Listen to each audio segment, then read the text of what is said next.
Hi, everyone, and welcome to Environmental with Dandelion. We are your hosts. I'm Aub, and this is Courtney. We're of Dandelion Branding. And welcome to Environmental Podcast. This is our podcast where we deep dive into different aspects around sustainability. And we've been doing an interview series with different folks who are involved in this sustainable transition. And we are very excited to have our guest today. Thank you so much for being here, Kumar Vijayendra. Thank you so much. Thank you. Thank you, Aub. Thank you, Courtney. Absolutely. Our pleasure. Yes. Kumar is an author, speaker, entrepreneur, and you focus specifically on sustainability and sustainable small and mid-sized businesses. So can you tell us a little bit about what you do? Yes. So I'm an author, speaker, and an entrepreneur. My main focus when it comes to sustainability is, especially when it comes to small businesses, inspiring and supporting small businesses to transition to sustainability. Sustainability not just as an add-on, but sustainability as the core of their business strategy. Cool. And I think it is really important because sustainability, a sustainable future, is a shared vision which all of us have as human beings. So it is just a reflection of and a step towards that shared vision. That's really cool. And you just released a book too, right? About this. Yes. Yeah, I did. And to just give you a little context, when I was doing my research around sustainability, mainly because I was very passionate about it and I wanted to know more and more about it, I realized that there is a big gap when it comes to small businesses adopting sustainability. And small businesses, the word small businesses makes it appear small, but it is not. If I can put that in context of some numbers, small businesses contribute almost half the GDP of any nation, including the US. And they employ almost half of the people. So if small businesses are not actively or as actively participating, if they are not as actively supported in this shared vision, then it is I like using this example. It is like, imagine an eagle trying to take a flight, but with only one of its wings. It is almost next to impossible. If half of the people employing organizations employing half the people and contributing half the GDP, if they are not equally involved, there's a gap. And there was a huge gap in what was available, what was being done, and that's where my expertise comes in. That's where my research comes in. That's my focus area, and that's what that book talks about. Yeah. It talks about essentially two things, if I can just put it in a very simplistic way. One is the why. Why do small businesses? Why do you want to do it, and why do you want to do it today, and how to go about it in a very simple to understand, very doable conversation, very doable way. Yeah, I think it's cool that you're focused on small businesses because most folks are focused on making these like big sweeping changes across, landscapes with big companies that are loud and have, a very loud voice and a massive impact. But yeah, like you're saying, small businesses are half. There's lots of them, but they make up a lot more. What do you think is one of the main differences between how we approach a large company versus how to approach a small company when it comes to making that transition? A great question. And it's a bit, small businesses, again, when I was doing my research, I realized that small businesses are not embracing it as much in actual adoption because of a couple constraints. Usually, and you guys are small business owners, usually as small business owners, we are strapped on time. Yep. Because you're trying to do everything on your own. You're strapped on resources because many times you are like, where will our next payroll come from? So you're strapped on time, you're strapped on resources. And because of these reasons, and also we think that we don't know enough how to go about doing it. We think that, hey, you know what, I'm worried about my next payroll. Am I in the position to go ahead and make strategic changes because the perception is that it's going to be something which is going to, which is going to be more like an expense item. Mm. So these are the main constraints. Big businesses, they can afford to have a whole sustainability teamwork and prepare all that reports. Small business owners don't have that luxury. Right. Therefore, it is more about that paradigm shift. It is more about that enabling conversation. Yeah. And what about time for them? Like, do you see that, like, for instance, in our work, we work with folks to transition their language and help them with their paradigm shift externally and with their internal operations digitally. But we find that the timeline has to be a bit stretched there for those small businesses with their resources. The timeline for implementation, and when I'm talking to my clients and organizations which I've supported and which I am supporting, the timeline is different for different organizations. But what is important is for both of these factors constraining us, I said time, I said resources, like financial resources. For both of these factors, until we look at it as an add-on, as something to do, as an expense item, until then it appears difficult and different, and maybe let's do it next week or next quarter. If you incorporate it, and that's the main gist, which let me deep dive in about it a little. If you incorporate it as a core of your business strategy, then both of those things get done. Then it appears and it flows seamlessly. Mm-hmm. Just to give you a very simple example, if I, as a small business owner, am passionate about it, and I think, okay, you know what, let me recycle my waste because I am passionate about sustainability. That's step 101. That's like really basic. But if I think about that, okay, let me invest some money in recycling, or let me invest some money in some resources which can make some process efficient. Or I'm when I'm looking at that, I'm looking at that as, okay, I'll be saving some money, I'll be doing something for the environment. Maybe let me go get a green certification. While all of these things are important and great, if we do not incorporate that as a core of our business strategy, that this is what we do. I could be a coffee shop, or I could be a barber. I could be a podcaster like you guys, or a transporter. If it is a core of my business strategy, then it keeps on flowing. Until it is an add-on, it's always on the fringe. I love that. I love that message. Yeah, we definitely resonate with that. That is definitely our perspective on how businesses should incorporate their kind of sustainability efforts and really kind of fusing it into the vision that they have for their business and their core values. In my book, I use a concept, a very simplistic yet very powerful concept. It's called the 4 Ps. And I, and through a podcast, I encourage every business owner that every time you're making a strategic decision, go ahead and evaluate it from the perspective of the 4 Ps. Is this strategic business decision of yours, is this going to impact your people? Is this going to make their lives better? Second P is the planet. Is this something which is going to make the planet better? Or am I drawing from it in a reckless way more than I'm giving back? Is it aligned with my purpose? And I bring purpose because I totally believe this.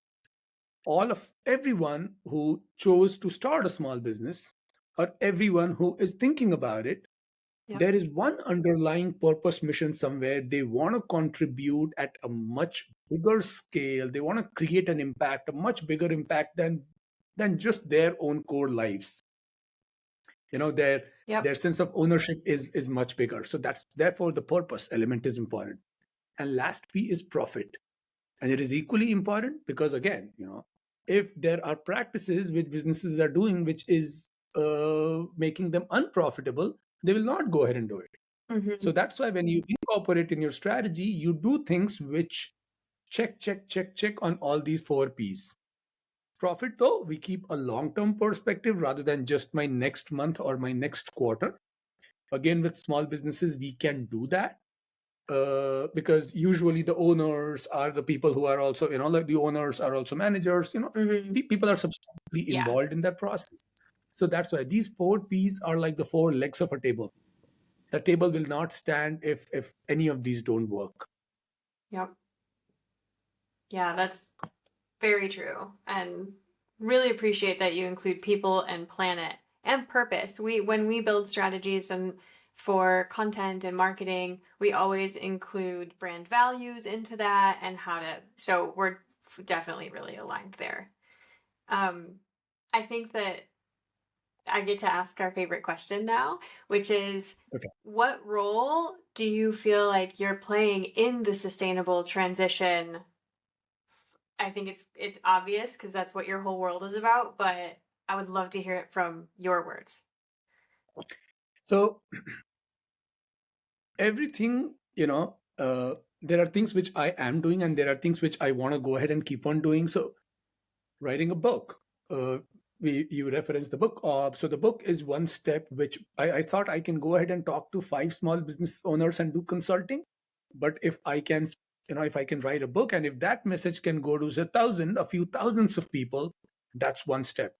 I wrote some research papers. I started with the research papers and then tried to kind of, simplify it in the book so that it is kind of, people usually don't end up reading research papers. So those things, and then supporting small business owners in their actual transition. So these are the ways in which I'm approaching it. And I want to go on increasing the ambit of, the way I'm approaching it, but then this is how I'm doing it right now. Essentially, it is about each of us. It is about each of us trying to do our little bit, and this is my little support, and this little is going to go on increasing. Yeah. That's why this is my favorite question to ask, because, we get to ask, like, will we do 2 people a month? But eventually this will be a lot of people and we'll have all of these different roles. And, Courtney and I talk about this a lot. There are millions of people out there actively working towards making a difference. And if I could ask all of them that question, I definitely would. But it's really, really cool to hear all of the different ways that people are contributing to what is a very real crisis, right? Yeah. Just chiming onto that, adding on to that, I'll again bring that whole, every single person, each of us have this inherent core wish in us to make things better for us and people around than the way we received it. It is just about increasing that space of ownership. When in the introduction of my book, I bring I'm of Indian origin, and I bring a concept. There is this Sanskrit word, it is called Vasudhaiva Kutumbakam, which essentially means that the whole world is a family. So our sense of impact is limited by who we consider as our own. If I think that, okay, you know what, it is just about me and my kids and my wife, my world and my impact is limited to this. If I think that, no, my impact, I am a part of the city where I live and work in, then my impact extends to the city, and then to a state, and to the whole world. And that's what you guys are doing through your podcast. We're trying to spread a message to the whole world, because your sense of impact and ownership extends not just to your lives, but to people, everyone listening, and many more. I really like that concept. Yeah, I think that has a lot of power. And I think that that's a kind of the perspective shift that individuals need to change in order to feel like they can be a part of a community, something bigger than themselves. And like the perspective of thinking of only of yourself, I think, has been the root of a lot of the issues that we're fighting against right now. So and that's the paradigm which has led us to become unsustainable. Exactly. Organizations, say 20, 30, 40 years ago, which thought, okay, you know what, just my next quarter profit is all that matters, even if it comes at the cost of people, planet, pollution, whatever. Those practices, that paradigm led us to where we are right now. So fast. And it happened in no time at all. Yeah. Really. Totally. So I guess So you are you're an entrepreneur, so you're a business owner, but how can folks kind of work with you? How can folks do you offer any kind of coaching or any sort of training, I guess, for business owners? So right now, as I said, my impact is limited more to where I live, which is the Bay Area and the northern part of California. People and organizations. I essentially started supporting my friends, and then my friends who are business owners, and then it went on expanding. So that's one way. But you know what? Let me take this opportunity to deep dive a little more, because this podcast is one of the mediums to go ahead and spread that message, and to go ahead and exactly tell people why and the how, kind of do a brief. Perfect. So, continuing on that conversation, first I want to quickly talk about, the why. Why do small business owners need to do that and need to do that today? Again, I proposed a very simple to understand, a very simplistic model. I published an article about that in Forbes, and then I ended up adding that in my book as well. I proposed a 5-factor model about the why to inspire your consumers. Thankfully, consumers, we as individuals, are changing at such a fast pace, and thankfully, consumers are becoming much more aligned to the shared vision of sustainability. And we as consumers, we as individuals have been the change makers, which is actually forcing even the big, huge organizations to now go ahead and at least publish their sustainability reports. It came because we demanded it, because we wanted it. Mm-hmm. The same thing goes for small business owners. Your consumers, your consumers, people who are coming, to get a coffee or to get any service from you or any such thing, they want it. They don't have many options, but if you give that option, you're much better than your competitors. And again, and that brings me to competition and competitors. Let's take a small city. I live in a small city here in California, in Hollister. If there are 5 business owners, let's assume coffee. All of us are, coffee and capitalism is what they say. All of us go to a coffee shop. If I know that there is a local coffee shop which sources locally, which is doing the right thing for its people, which is doing the right thing for the planet, I would want to go there, even if that coffee shop asks me for a few cents or a dollar extra for my regular morning coffee. So, and compared to others, so competition. We talk about collaboration. Thankfully, again, because of the fact that the ecosystem is developing, thankfully there are a lot of opportunities, and I see sort of a camaraderie in organizations which are already on this path. Mm-hmm. Organizations which are already on this path want to collaborate with others who are already on this path. Even this collaboration, I'm someone who's writing and talking and consulting about this. You are someone who's doing a podcast and spreading a message internationally about this. So there's a lot of opportunity of collaboration in terms of suppliers, marketing, because we are driven by a vision between organizations which are embracing this. I also talk about a couple transactional things, which is incentives. Thankfully, there are a lot of nonprofits, even government is now giving some incentives and all of that stuff.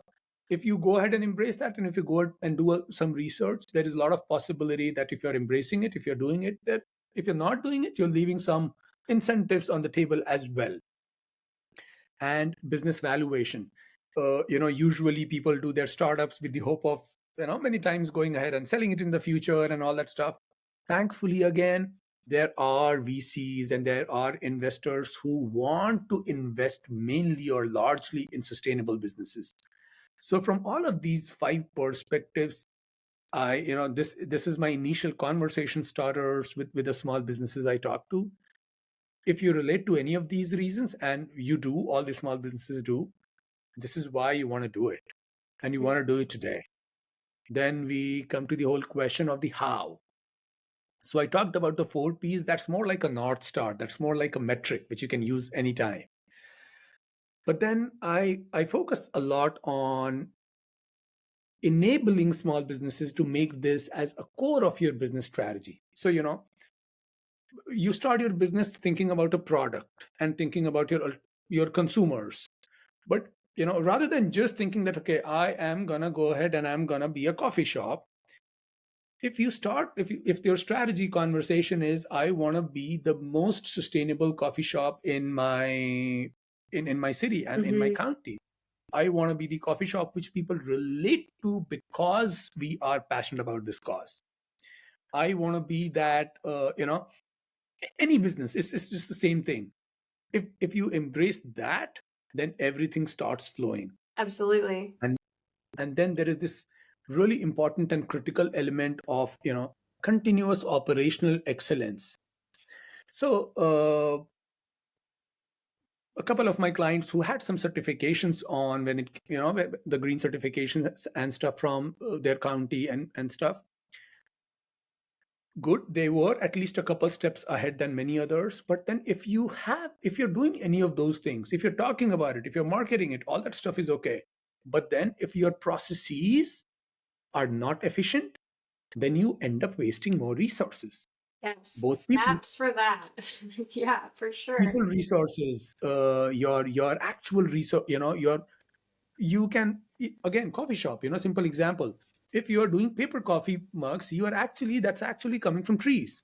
Is it coming from, is it a recycled, is it coming from recycle, or is it coming from, so all of those questions, if there are inefficiencies in your process, only the fact that you have a waste recycling, or you have one cool logo or some certification, it doesn't go anywhere. Nope. When it is about core streaming it, when it is about mainstreaming sustainability, it has to happen with COE, with continuous operational excellence. Yep. And then with my clients, we go deep dive in it, measuring measuring the impact right now, and then creating methods and SOPs and all of that stuff. But then when these three things are done, then it's done. And then one last thing which I go on talking about is, after you've done these, and even while you are doing these three steps, involve your people, Yep. involve your employees, involve your customers. Because, as an employee, when I was working for someone else, who would I want to work for? Would I want to work for a boss who just cares about his next month salary and profit? Or would I enjoy working more for an organization which has a much broader vision? All of us want to relate to a much bigger cause than just our next paycheck or whatever else. So I use the phrase, wear it on your sleeves. Yep. Go on talking about it to all your employees. That also creates an accountability structure. Yeah. Because with employees, the good and the bad thing is, if you talk about something, if you're not walking your talk, you lose your respect like this. So you want to go ahead and involve your people so that they are involved in the same vision, involved in the same mission, and then they can go ahead and spread that vision, spread that mission in their own ways. Someone is a writer, someone writes about it. Someone is a podcaster, you do a podcast. Someone talks about it on Instagram. Like, every single small step counts. And So even go ahead. then, we identify with, my work is sustainable, and then you're spending a lot of your Monday through Friday or what have you on thinking through sustainability, learning about it, talking about it, communicating it. It becomes part of your general lifestyle communication too, because we don't separate those things. We don't go home. We don't, well, most of us don't live a sustainable work life and then turn around and like not do it at home, or try to incorporate it into our lifestyle somehow. So yeah, we think like if we add it into a business, it will be a sustainable business, but actually it also grows into, employees' lifestyles, and it impacts their kids, and then it impacts their schools, and then it expands, this way as much as it does depth within a company too. Yeah.